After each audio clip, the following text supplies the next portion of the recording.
una vez más entonces agradecer la invitación que me han hecho para estar con ustedes aquí a través de esta plataforma que el Señor ha permitido. Así que muchas gracias, hermano, una vez más por juntarnos de esta manera. Bien, hemos estado leyendo Segunda de Timoteo y vamos a continuar ahí.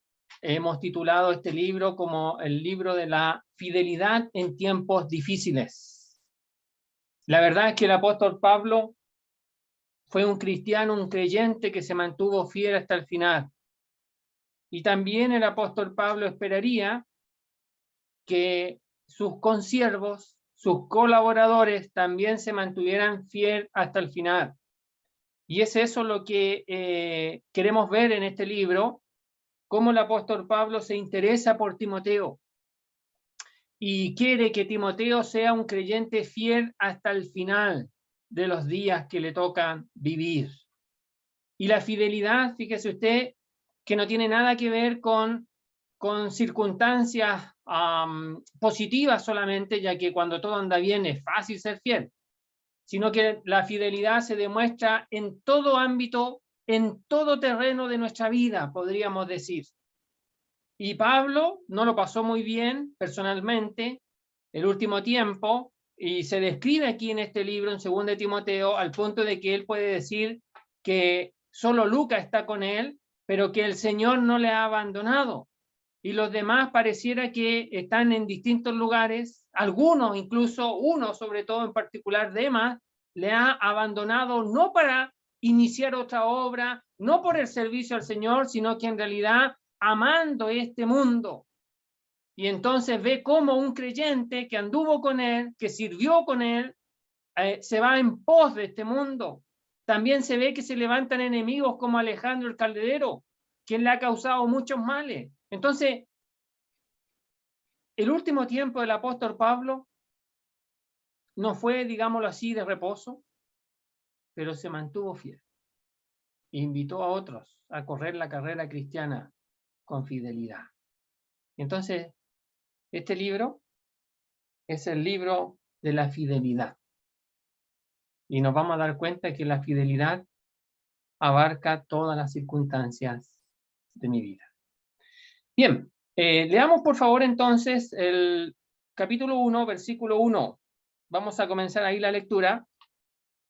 Dice así: Pablo, apóstol de Jesucristo, por la voluntad de Dios, según la promesa de la vida que es en Cristo Jesús. A Timoteo, amado hijo, gracia, misericordia y paz de Dios Padre y de Jesucristo nuestro Señor. Doy gracias a Dios, al cual sirvo desde mis mayores con limpia conciencia, de que sin cesar me acuerdo de ti en mis oraciones noche y día, deseando verte, al acordarme de tus lágrimas para llenarme de gozo, trayendo a la memoria la fe no fingida que hay en ti, la cual habitó primero en tu abuela Loida y en tu madre Eunices, y estoy seguro que en ti también. Por lo cual, te aconsejo que avives el fuego del don de Dios que está en ti por la imposición de mis manos, porque no nos ha dado Dios espíritu de cobardía, sino de poder, de amor y de dominio propio. Hasta ahí nomás vamos a leer en esta oportunidad. Hemos visto de alguna manera que el apóstol Pablo, este es el último libro que escribe. Y al igual que la vez pasada, hemos dicho que lo escribe a una persona, Timoteo. Y la verdad es que el apóstol Pablo tenía un aprecio inmenso por Timoteo. Y conocía bastante bien a Timoteo y sabía que Timoteo tenía que ser animado en las cosas del Señor. No porque quizás las dejara, las abandonara, sino que más bien porque sabía que a veces los problemas eran tan inmensos, eran tan grandes, que abrumaban al siervo de Dios. Y Pablo, por experiencia, eso sabía. Y entonces se dedica a animar a Timoteo. Se ha dicho que Timoteo era un creyente tímido, con un carácter así medio pasivo, medio retraído, que era joven, a diferencia de Tito, por ejemplo, que Tito en realidad parece que le sobraba carácter, él no tenía problema en ir a Creta y enfrentarse con personas de carácter bastante fuerte. En cambio, Pablo de Timoteo dice que a los corintios, por ejemplo, que lo traten bien, que lo reciban bien, porque él es un hombre que hace la obra de Dios. Entonces, con todas esas debilidades que Timoteo podría tener, era un siervo de Dios y tenía que ser reconocido como tal, y hacía la obra del Señor. Y Pablo, conociendo su fragilidad, está muy preocupado de él, pero lo que le pone por delante es a Dios y a su palabra. Y eso es lo que al final sostiene a cada hombre de Dios. Es Dios y su palabra, la que anima, la que sostiene. Y lógicamente, los hermanos que animan, los hermanos que ponen por delante la palabra de Dios. Eso es lo que tenemos aquí. Y entonces Pablo, sabiendo esa realidad, comienza a presentarse en los primeros 2 versículos, donde se presenta como apóstol de Cristo Jesús, por la voluntad de Dios, según la promesa de la vida que es en Cristo Jesús. Y hemos dicho que Pablo, al escribir esta carta personal a Timoteo, no tenía para qué haber presentado su apostolado o recordarle a Timoteo que es apóstol, ya que Timoteo lo sabía de sobra. Y la verdad es que Pablo siempre mencionaba que era apóstol, sobre todo a las iglesias cuando escribía, pero a las iglesias que cuestionaban su apostolado. Timoteo no era así, pero sí le coloca por delante el servicio que Dios le ha dado a él. Y de alguna manera Pablo quiere transmitir a Timoteo que aún en los últimos días, aún estando ya preso, a punto de partir, Pablo reconoce el servicio al cual fue llamado por Jesucristo y lo sigue rindiendo y lo sigue llevando a cabo al escribir esta última carta. Y entonces Pablo dice, mira, Timoteo, yo hasta el final reconozco a lo que fui llamado por Jesucristo y lo cumplo con todas mis fuerzas, con todas mis posibilidades. Independientemente de que esté privado de libertad, sigo cumpliendo el servicio, el ministerio al cual yo fui llamado. Sigo siendo fiel, Timoteo. Y entonces nos damos cuenta que la fidelidad no depende de mi entorno. No depende si yo estoy en un entorno bueno o en un entorno malo, sino que depende más bien de la conciencia a lo cual Dios me ha llamado y a lo cual Dios me ha capacitado para que yo lleve a cabo lo que Dios me ha dado. Y lo que Dios me ha dado, dice Pablo, lo tengo que llevar a cabo en las buenas y en las malas. En ambos terrenos tengo que llevar a cabo lo que Dios me ha dado. Y entonces eso es lo que le está enseñando Pablo a Timoteo, porque en realidad los siervos de Dios, al igual que los creyentes, quizá en menor escala, pero todos a la vez cruzamos tiempos buenos y tiempos malos. Y tenemos la tendencia a que cuando estamos en tiempos malos no queremos hacer nada. No queremos ir a reunión, no queremos leer la Biblia, no queremos orar, no queremos hablar con nadie y nos encerramos a veces y no queremos ver a nadie. Y la verdad que esa es una pésima decisión, una muy mala decisión. El único que está contento es el enemigo de nuestras almas con esa decisión. Y entonces Pablo dice, no, en los tiempos malos, yo tengo que ser fiel. De la misma manera que es más fácil ser fiel en los tiempos buenos. Entonces yo tengo que tener conciencia, hermano, de lo que Dios me ha dado. Porque Dios me ha dado algo, que lo vamos a ver ya en los versículos que siguen. Y entonces teniendo esa conciencia de que Dios me ha dado algo a mí, y no me refiero a la salvación, me refiero a algo que me ha dado para yo servirle a Él. Y entonces, ¿cómo yo me voy a restar de servir al Señor si Dios me ha dado algo para que le sirva? Entonces, y aquí yo hago un paréntesis, hermano, todos los creyentes, todos, hermanos y hermanas, tenemos algo del Señor para servirle a Él en todo tiempo y hasta el último día de mi vida. en tiempos buenos, en tiempos malos. Tenemos algo para servir al Señor. Pablo le dice eso a Timoteo. Y que eso que el Señor le ha dado es por voluntad de Dios. Es decir, la deidad está en plena armonía y de acuerdo con lo que Pablo ha recibido de parte de Dios para servir al Señor. Entonces, fíjese usted que en el servicio o en lo que Dios nos ha dado para poder servirle a Él, participa toda la Trinidad, incluyendo el Espíritu Santo. Entonces, fíjese que Dios el Padre, Dios el Hijo y Dios el Espíritu Santo esperan, desean y nos animan a que cada uno de nosotros sirvamos al Señor con el don que nos ha dado y en la esfera que Dios nos ha colocado. Pero Él está complacido con el servicio que sus hijos rinden al Señor. Y es de gran beneficio para este mundo lleno de tinieblas que necesita de Dios. Y necesita mucho de Dios. Y los únicos que podemos mostrar a Dios en este mundo sin Dios, es usted, querido hermano, es usted, querida hermana. No hay otro. Lo que Dios le ha dado a usted no lo puede hacer un inconverso. No lo puede hacer un familiar si no es creyente. No lo pueden hacer sus compañeros de trabajo si no son creyentes. Lo puede hacer solamente usted. Y solo usted. Y Dios se complace cuando un hijo o una hija de Dios sirve a su Señor. Y esa es la voluntad de Dios. Y fíjese que el servicio aquí, Pablo dice, tiene que ver con la vida que está en Cristo Jesús. La vida que es de Dios, esa vida eterna, es la comunicación de la vida de Dios a nosotros, pero que se recibe en Cristo Jesús.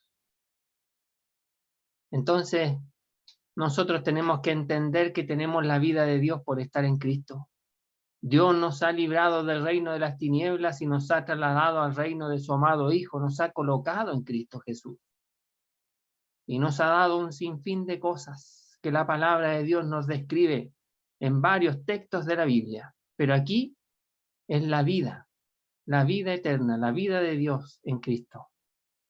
Es por eso que muchas veces nuestros amigos que no son creyentes no nos entienden. No nos entienden cuando les hablamos de vida eterna. No nos entienden cuando les decimos que tenemos la vida de Dios para servir a Dios. Y eso lo encuentran ellos aburrido. Pero es algo que nosotros antes no teníamos y que Dios nos ha dado por creer en Cristo. Y nos ha cambiado de ambiente, de atmósfera, de terreno. Nos ha colocado en el terreno de Cristo. En Cristo nos ha colocado. Y entonces ahora lo que respiramos, lo que vemos es Cristo.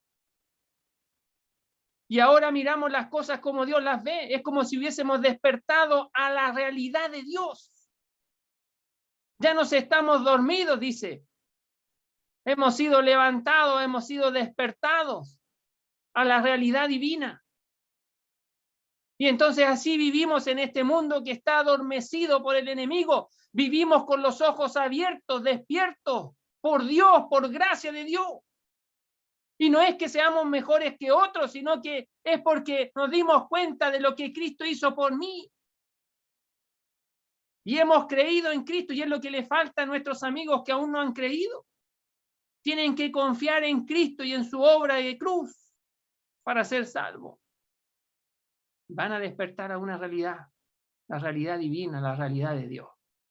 Bueno, eso es lo que dice versículo 1. Versículo 2, Pablo continúa con los saludos a Timoteo, ahora describe a Timoteo y le dice que es su hijo amado, porque realmente Pablo amaba a Timoteo, le extrañaba muchísimo, le amaba, se preocupaba por él, estaba al pendiente de él. Y le refiere gracia, que es la presencia de Dios en su vida, misericordia, que es la compasión en acción. O sea, primero, que Dios la acompañe. Segundo, que se vuelca todo el amor de Dios hacia él. Y que viva en quietud de alma. A pesar de lo que suceda afuera, a pesar de cómo esté el ambiente, quiere Pablo que tenga gracia, misericordia y paz de Dios Padre y de Jesucristo nuestro Señor. Fíjese que Pablo está escribiendo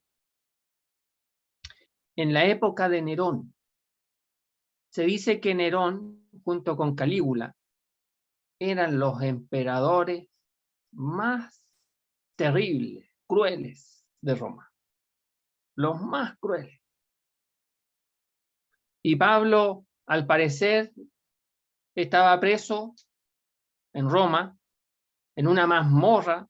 Ya no era la primera prisión que tuvo en Roma en una casa alquilada, sino que este era un calabozo.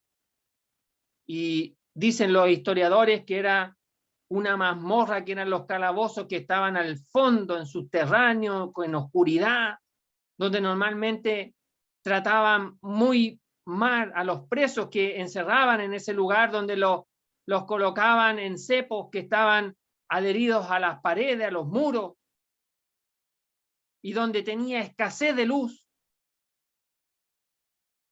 y donde los presos normalmente perdían la orientación de los días, del tiempo, porque de ahí no los sacaban.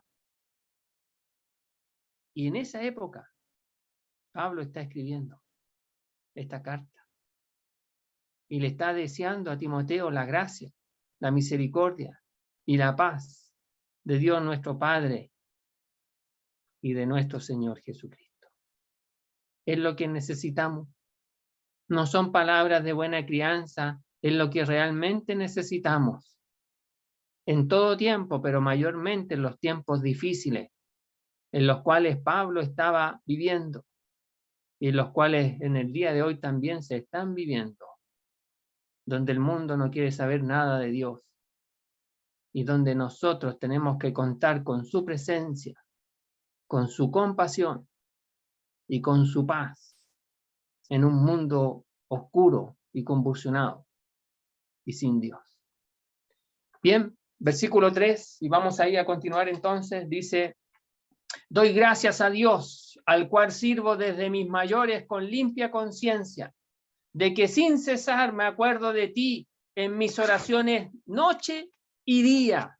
Y entonces ahora Pablo, después de describir los saludos, su presentación y recordar que él sigue manteniéndose fiel en el ministerio que ha recibido de parte del Señor y que es en plena armonía con Dios el Padre, ahora dice Pablo aquí que se levanta en gratitud y que prorrumpe en alabanzas a Dios. Su gratitud, su alabanza se dirigen a Dios. Fíjese usted, y el ambiente, ya hemos dicho, él estaba privado de libertad. Estaba encarcelado. No lo estaba pasando bien. Pero fíjese que Pablo reconoce una gratitud inmensa a Dios. A pesar de las circunstancias, Pablo es un agradecido de Dios. Eso es lo que es Pablo. Un creyente agradecido de Dios, de lo que Dios ha hecho en su vida. Y dice, doy gracias a Dios. Esa expresión doy habla de una persona que está necesitada. Y entonces habla de una persona que necesita agradecer a Dios. No puede vivir su vida sin agradecer a Dios. Yo no sé si nosotros vivimos así nuestra vida cristiana,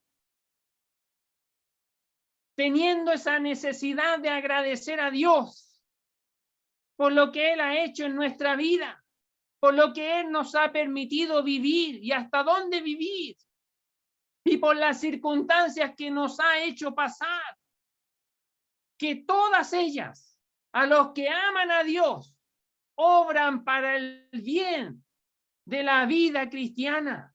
Todas, absolutamente todas las experiencias de la vida armonizan para el crecimiento espiritual. Y entonces Pablo viviendo consciente de esa verdad, dice, yo soy un necesitado en agradecer a Dios por lo que me ha tocado vivir. Pero aquí también expresa que esa gratitud a Dios es porque le ha permitido a él servir.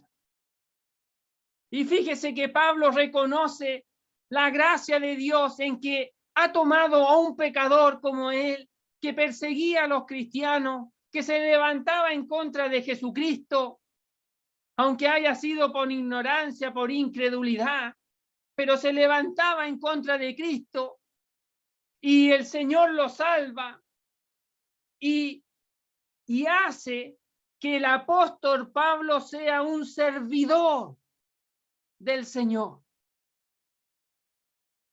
Y Pablo dice, yo tengo que agradecer a Dios. Yo tengo que reconocer en gratitud a mi Dios que me ha... No, mire, no solamente me ha salvado de la condenación, me ha dado vida eterna, sino que me ha dado la posibilidad de que yo, un pecador perdido, le sirva. Le preste servicios con mi vida aquí. Hermano, ¿para qué estamos en este mundo? ¿Para qué estamos? Conteste esa pregunta. Contéstesela a usted mismo, eso sí. ¿Para qué estoy yo en este mundo? ¿Por qué el Señor me salvó y me dejó aquí? ¿Por qué? ¿Para qué? Bueno, Pablo dice aquí, al cual sirvo desde mis mayores, con limpia conciencia. Esa expresión desde mis mayores significa que él sirve, que él rinde culto. Esta palabra servir significa rendir culto o un servicio cultual de culto, de devoción, de adoración. Entonces, el servicio de Pablo, cuando sirve Pablo al Señor, está reconociendo la grandeza del Señor y está adorando en el servicio. Mientras sirve, adora al Señor por la grandeza que ha permitido de que Él le pueda servir. Y ese servicio que Él hace es el mismo servicio que rendían sus antepasados. El pueblo de Dios, el judío piadoso, el judío que ha creído en el Dios de Abraham, el Dios de Isaac, en el Dios de Jacob. Esos mismos creyentes del Antiguo Testamento que rendían sus vidas al Señor, sirviendo al Señor en toda circunstancia, Pablo dice, yo también hago lo mismo. De la misma manera que mis antepasados han sido fieles en el servicio al Dios vivo y verdadero, de la misma manera el Señor me ha permitido a mí hacer lo mismo. Servir con fidelidad como lo hicieron mis antepasados, aquellos creyentes genuinos del Antiguo Testamento. No, lamentablemente, algunos judíos hipócritas, sino como lo han hecho esos creyentes piadosos que realmente amaban a Dios. Bueno, yo doy gracias a Dios porque puedo servir de la misma manera que ellos lo hicieron, con limpia conciencia, con una conciencia sin contaminación, con una conciencia sin mala influencia, con una conciencia sin doble intención, sino que lo puedo hacer con una conciencia libre y limpia para servir al Dios verdadero. Así servía el apóstol Pablo hasta los últimos días de su vida. Fíjese que Pablo tuvo que reconocer que algunos servían por envidia, por celo, queriendo añadir aflicción, dice Pablo, a mis prisiones. escribió ahí en Filipenses. Y nos damos cuenta entonces, hermanos, de que no todo servicio es un servicio con limpia conciencia. Hay algunos que a veces Pablo decía que no hay que servir al ojo, al hombre, sino al Señor. Y entonces nos damos cuenta de que no todo servicio al Señor es de la manera correcta. Y Pablo dice, yo procuro servir con limpia conciencia. Pero también reconoce, dice, que la gratitud a Dios no solamente es porque me ha permitido servir a Dios en mi vida, de la misma manera que lo hicieron mis antepasados, hombres y mujeres piadosos que realmente amaban a Dios y le sirvieron a Dios, sino que también tengo que agradecer a Dios porque cada vez que yo me acuerdo de ti en mis oraciones, lo hago de manera constante, sin cesar, noche y día. Y entonces fíjese que Pablo también reconoce, entonces le dice, yo doy gracias a Dios no solamente porque le puedo servir con este cuerpo, con movimientos, en la obra del Señor, sino que también mi cabeza, mis pensamientos, cuando me acuerdo de ti, Timoteo, me levanto en constante oración a Dios. En todo tiempo, puede ser de noche, puede ser de día, pero cuando me recuerdo de ti, entonces prorrumpo en oración, en petición por ti, a mi Dios que me ha permitido servirle. Entonces, ¿cómo yo no le voy a agradecer de que no solamente yo puedo servirle a Él, sino que también me ayuda a recordar de tu persona, a recordarme de ti? Y eso me lleva a presentarme delante de Dios. Un recuerdo de tu persona me impulsa a presentarme delante de Dios y a rogar a Dios por ti. Entonces, hermano, mire, aquí lo que tenemos es lo que produce un creyente en otro creyente. Es lo que produce la memoria de Timoteo en Pablo. Y la verdad es que yo tengo que preguntar, ¿qué es lo que me producen mis hermanos a mí? ¿A qué me lleva el recuerdo de mis hermanos en mi vida cristiana? ¿A qué me lleva a recordar? ¿Me llevan a presentarme delante de Dios y orar por ellos? ¿O me llevan a otra cosa? A veces uno ni siquiera se quiere acordar de los hermanos. Pero Pablo nos está enseñando aquí que el recuerdo de los creyentes nos deberían de llevar a orar al Señor, a pedir al Señor que cuide a nuestros hermanos, que guarde a nuestros hermanos en el tiempo que sea, si es de día, si es de noche, en toda circunstancia. Mire, dice aquí, al cual sirvo desde mis mayores con limpia conciencia, de que sin cesar, dice, me acuerdo de ti en mis oraciones noche y día. Esa palabra sin cesar significa sin dejar espacio, sin dejar un vacío, en el cual yo no me acuerdo de ti y me levanto en oración delante de mi Dios por ti, Timoteo. Entonces Pablo es un creyente que se compromete en oración con sus hermanos. Eso es Pablo. No solamente es fiel en el servicio a Dios, es fiel en la oración por sus hermanos. Yo no sé cómo estamos en el primer punto, fidelidad en el servicio a Dios. Tampoco sé cómo estamos en el segundo punto, fidelidad en la oración por mis hermanos.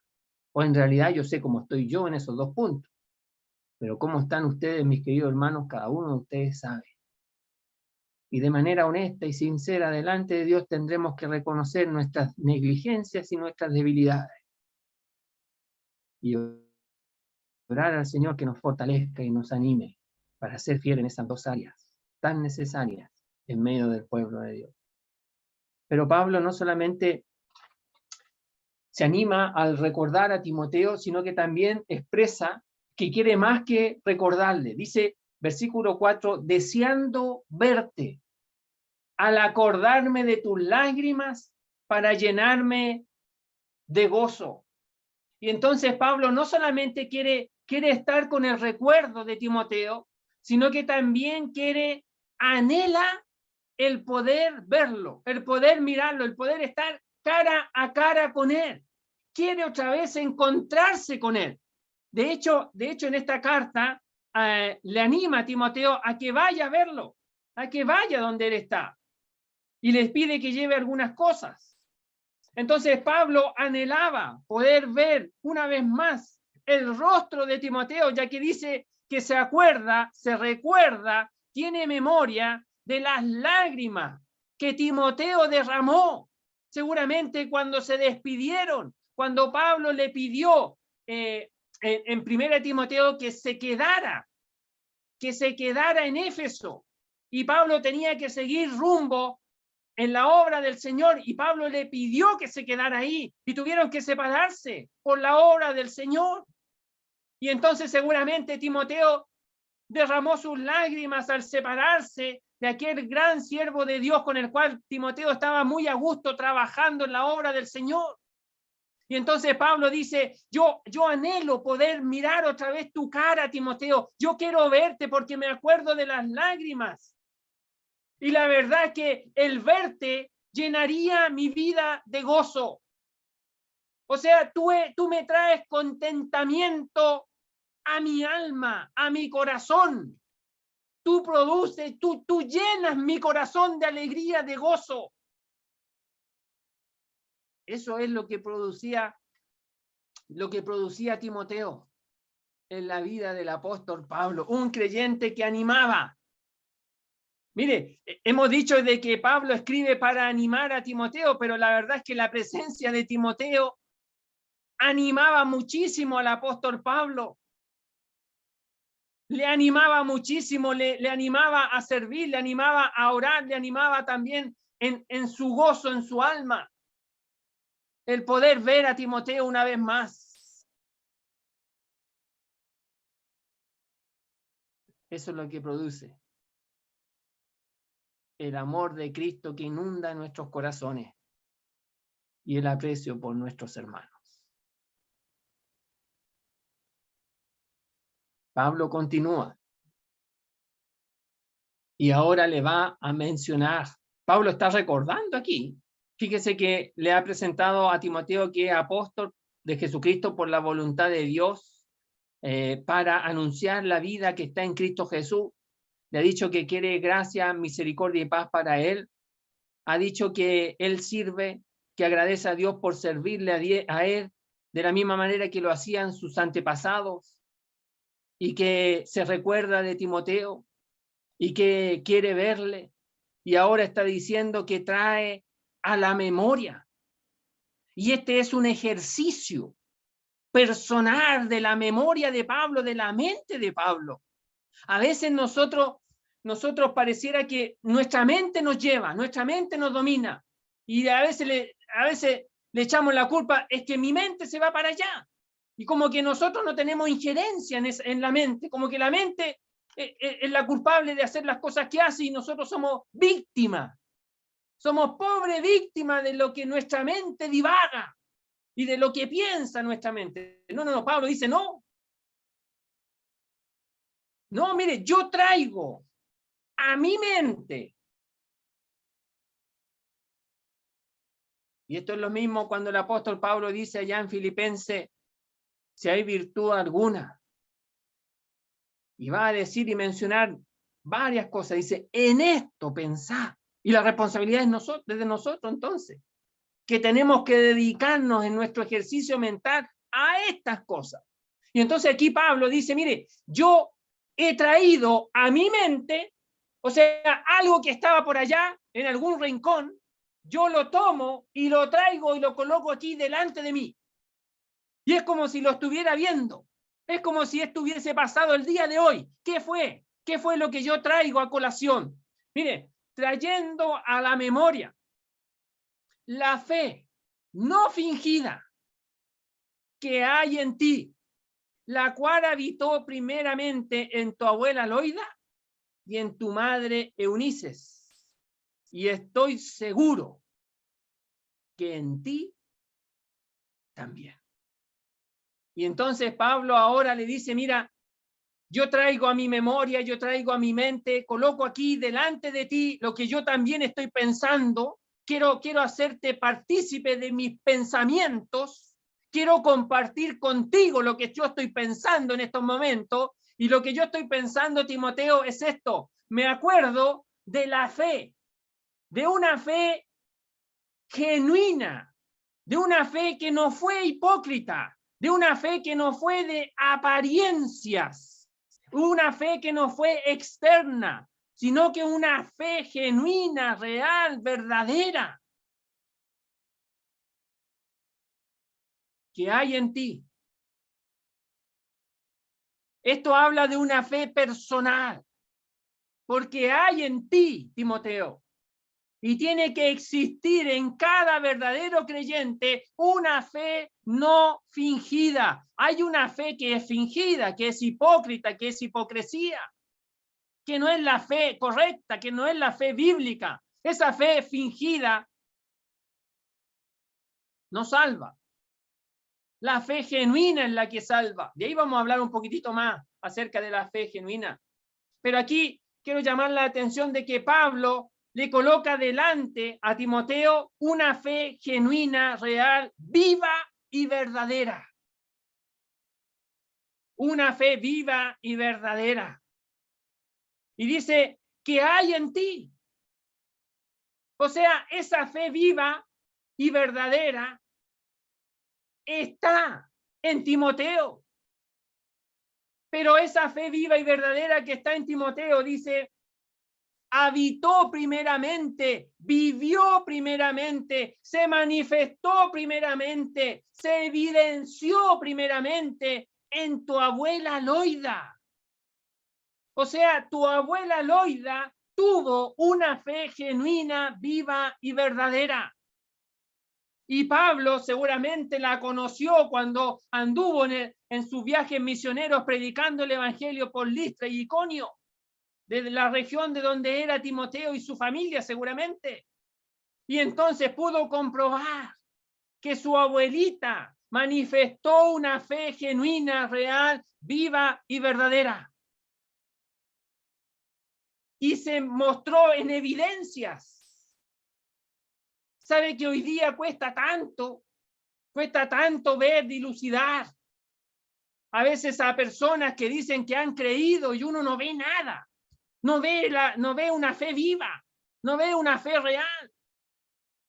Pero a veces estas personas que van a las reuniones y que son sinceras, a veces aprenden el lenguaje cristiano y hablan de conversión, de salvación, pero no muestran nada en su vida. Bueno, la abuelita Loida mostró en su vida una fe viva, genuina y real. Yo creo que no había ni para qué preguntarle si realmente se había convertido, porque su vida mostraba su conversión. Hoy día tenemos que preguntar si se convirtió o no, si es creyente o no, porque a veces no se ve nada. Pero la abuelita no. La abuelita Loida no. Pero mire, no solamente esa fe viva, real, genuina, estuvo en la vida, mostrando evidencias en la vida de su abuelita Loida, sino que también dice, y en tu madre Eunices. Y entonces fíjese usted que esa fe de la abuelita Loida es una fe que cautiva también a otros y que de alguna manera llama la atención de otras personas que están alrededor de esta abuelita de fe, en su vida de fe, Loida, y entonces la madre, la hija, Eunice, anhelaba tener esa misma fe de su madre y siguió los pasos de su madre, se convirtió a Cristo también, porque la fe no se hereda, se recibe de manera personal.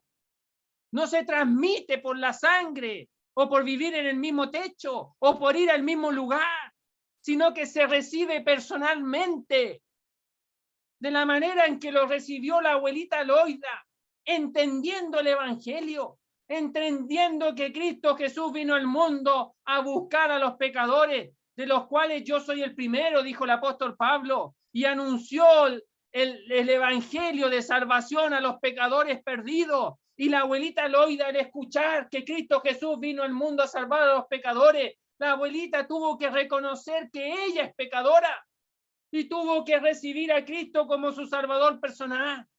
Pasaron los meses y le comienza a hablar a su hija Eunices.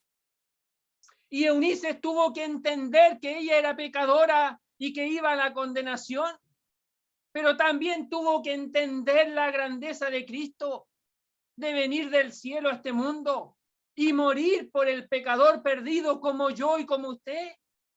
Y tuvo que creer en Cristo como su salvador personal.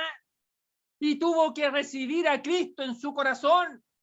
Y entonces Eunice puede decir, yo también.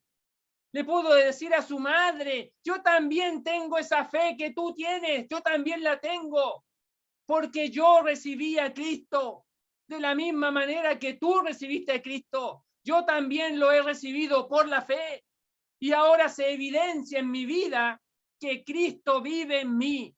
Ya no vivo yo, más vive Cristo en mí. Y lo que vivo en la carne, lo vivo en la fe del Hijo de Dios, el cual me amó y se entregó a sí mismo por mí. Vive Cristo en mí.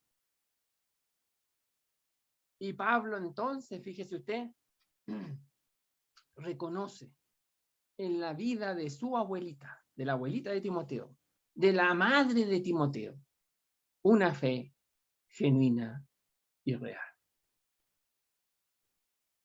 Y agrega, y estoy persuadido, estoy convencido, dice Pablo. Aquí no es duda, es certeza.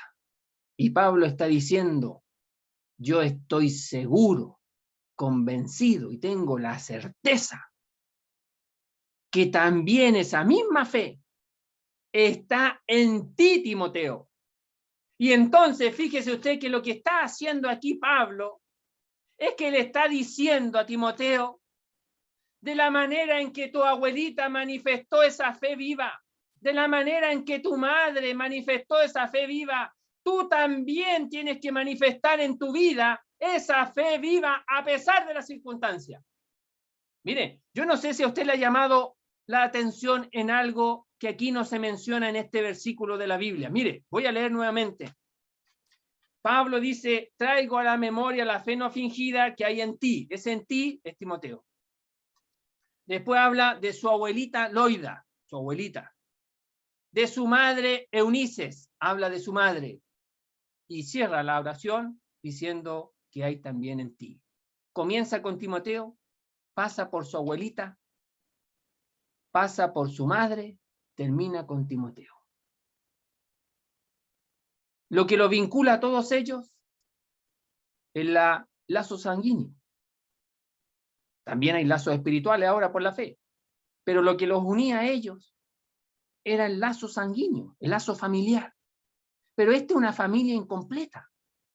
Es una familia, digamos, no la óptima. ¿Qué es lo que falta aquí? Mire, está Timoteo, un hijo, o un nieto, como queramos llamarle. Está una abuela, hay una madre, pero falta un componente en la familia. Falta el padre. No hay un padre. Entonces, hermano, mire, en una familia que no es lo ideal, porque no está el padre no creyó, el padre no se convirtió. Pablo no podía decir, y me acuerdo de la fe de tu padre no fingida, no pudo decir eso. El padre no era de fe, el padre no tuvo fe, el padre no creyó, no era creyente, no era salvo. El padre se fue a la condenación.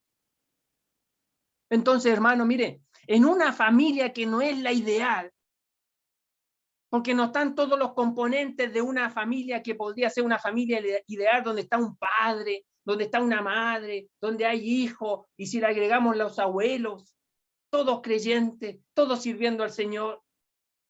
Eso sería lo ideal, pero aquí no está ese ideal.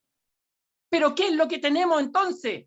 Tenemos la fidelidad de hermanas, tenemos la fidelidad de una abuela, tenemos la fidelidad de una madre, a pesar de que no es la familia óptima, a pesar de que el padre de familia, a pesar de que la cabeza del hogar no le interesa las cosas de Dios. La abuela y la madre le enseñaron a este niño, a este joven, a este pequeño, le enseñaron las cosas de Dios a pesar de las circunstancias adversas de esta familia. Tenemos la fidelidad de los creyentes aquí, en el hogar, a pesar de que el padre no hizo lo que tenía que haber hecho, enseñar la Biblia, porque no era creyente.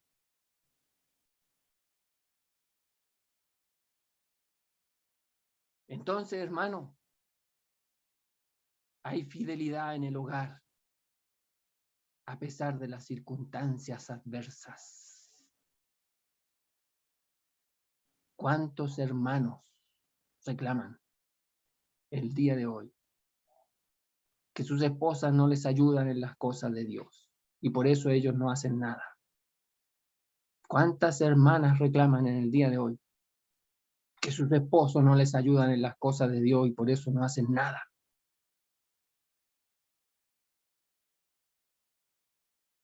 Y se van a morir sin hacer nada y responsabilizando a otros por no hacer nada a ellos. La abuelita Loida y la madre Eunices asumieron su rol, asumieron su responsabilidad, sin importar la irresponsabilidad del otro. Fueron fieles. Ellas fueron fieles en lo que les compete a ellas. Y lo hicieron hasta el fin. Y el resultado, Timoteo. Entonces tenemos aquí la fidelidad en el hogar, pero en un hogar que no es el ideal, que no es el óptimo, donde aquí las hermanas, mujeres, tomaron el rol principal de educar en las cosas del Señor a un pequeño Timoteo, a un niño Timoteo, a un adolescente Timoteo, a un joven Timoteo. Eso lo hicieron. Y Pablo dice, yo quiero, Timoteo, mira, quiero presentar delante de ti la fidelidad de tu abuelita, la fidelidad de tu madre, a pesar de la ausencia, quizás del pilar fundamental del hogar, pero ellas fueron fieles. Y de la misma manera que ellos mostraron fidelidad en las cosas de Dios, en el servicio al Señor, esa misma fe que les sostuvo, que les animó a seguir adelante, a pesar de las circunstancias difíciles que les tocó seguramente vivir a ellas, pero fueron fieles por esa fe viva, genuina y verdadera, y esa misma fe que las motivó a ellas, también está en ti, Timoteo. Estoy seguro que esa misma fe está en tu vida. Y como esa misma fe está en tu vida, Pablo va a exhortarle, a animarle, a realizar algo en su vida. Pero creo que no estoy seguro es que vamos a alcanzar por los minutos que quedan, pero quiero hacer un paréntesis para hablar del Evangelio. La abuelita Loida, al igual que la madre Eunices, familia de Timoteo, ellas, de manera personal, tuvieron que experimentar una fe genuina y real en la vida de ellas, en forma individual. Y con esto quiero decir, mis queridos amigos que nos acompañan, que la salvación, producto de la fe en Cristo, es individual. No es colectiva, no es familiar, no es grupal, ni tampoco nacional. Es individual. ¿Se pueden salvar todos los que componen una familia de manera individual? Claro que sí. ¿Se pueden salvar todos los que componen un país en forma individual? Claro que sí. ¿Se pueden salvar todos los que componen un grupo de amigos o de lo que sea? Claro que sí. Si lo hacen en forma individual. Claro que sí. ¿Qué es lo que tienen que hacer? Reconocer delante de Dios que son pecadores. El apóstol Pablo puede decir, fíjese usted, que la ley fue dada para que toda boca y todo el mundo, toda boca se cierre y todo el mundo quede bajo el juicio de Dios, por cuanto todos pecamos y estamos destituidos de la gloria de Dios. Todos pecamos. Absolutamente todos hemos pecado. No dice la Biblia que todos hemos cometido los mismos pecados, eso no lo dice, sino que lo que dice es que todos hemos pecado. Unos de una manera, otros de otra manera, unos muchos pecados, otros menos pecados, pero todos hemos pecado. Por lo tanto, la Biblia me enseña a mí que yo soy un pecador. Y como pecador, merezco la condenación por parte de Dios.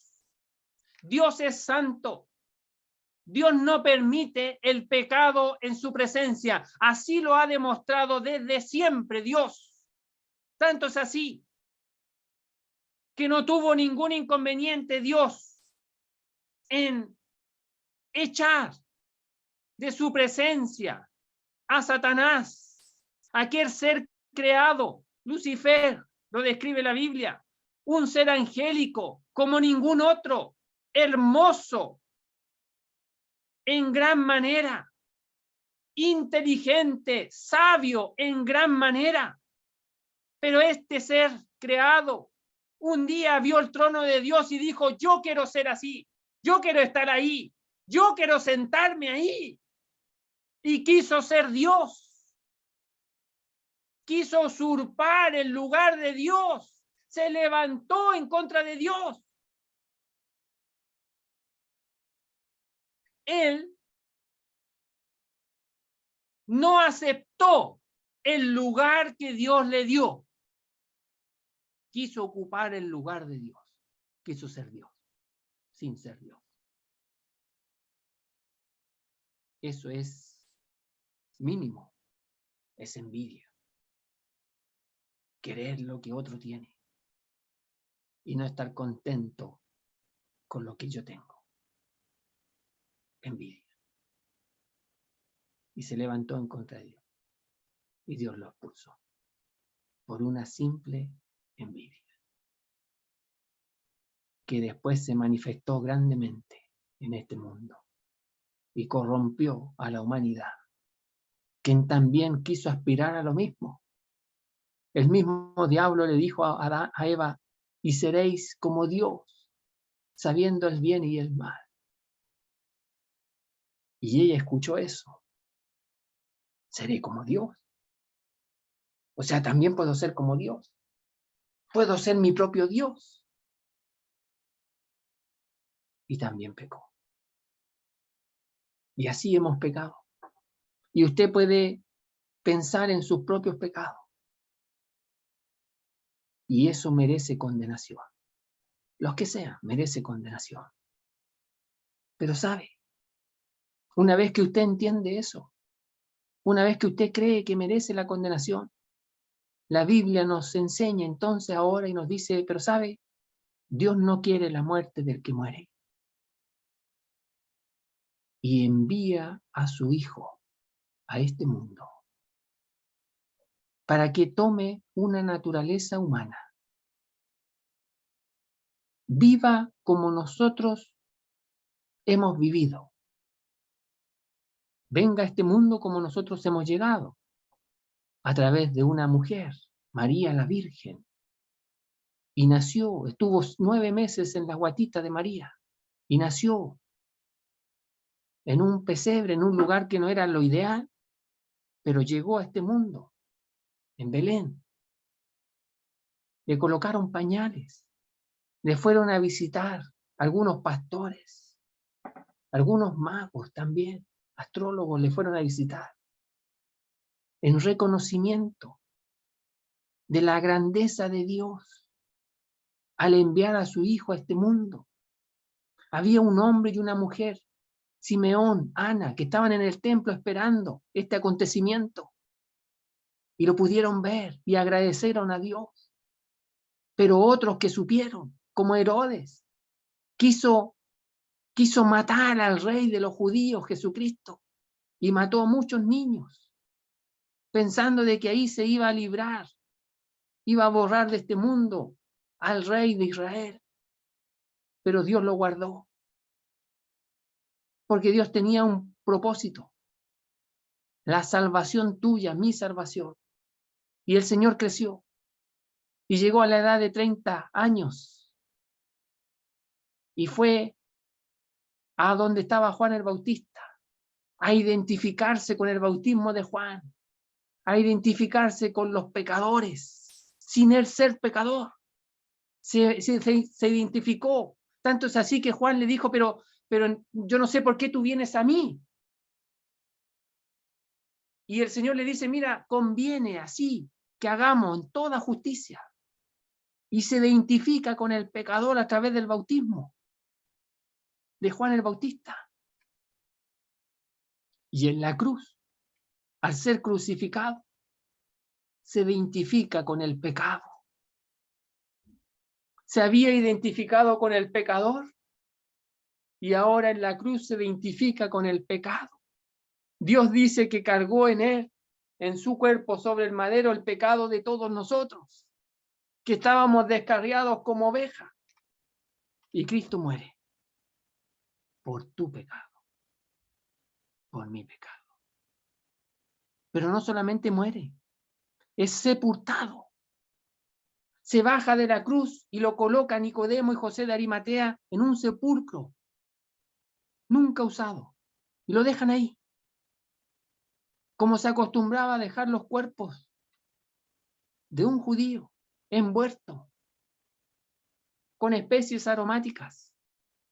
Pero al tercer día, unas mujeres iban al sepulcro a verlo y encuentran la piedra que era la puerta de la tumba en esa época, que estaba movida, había sido removida.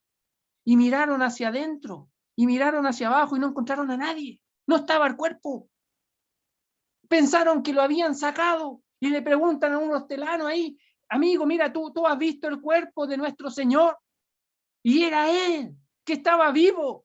Y las mujeres se abalanzaron, le abrazaron, no lo querían soltar.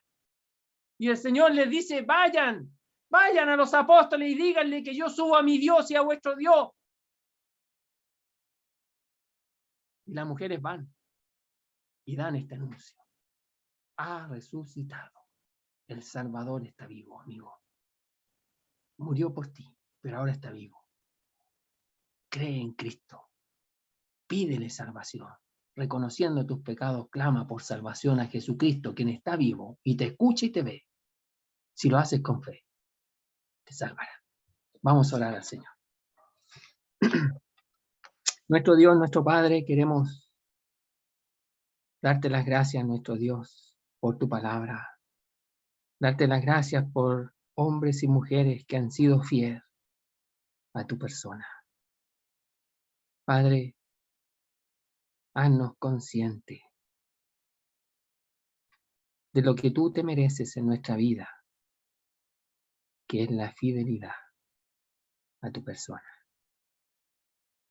Reconociendo tu grandeza, reconociendo quién eres tú y lo que has hecho por nosotros. Con razón el apóstol Pablo pudo decir: os ruego por la misericordia de Dios, que presentéis vuestros cuerpos en sacrificio vivo, santo, agradable a Dios, que es vuestro culto racional. Es lo que tú mereces. Y es lo que nosotros, con todas nuestras debilidades, queremos darte. Pero también pensamos en amigos nuestros que aún no han creído. Hazles conscientes también a ellos de sus pecados y de la grandeza del Salvador, para que acudan por la fe a Cristo y clamen por salvación. Padre, dejamos esta reunión, tu palabra, a nuestros hermanos y a nuestros amigos delante de ti, en el nombre precioso del Señor Jesús. Amén.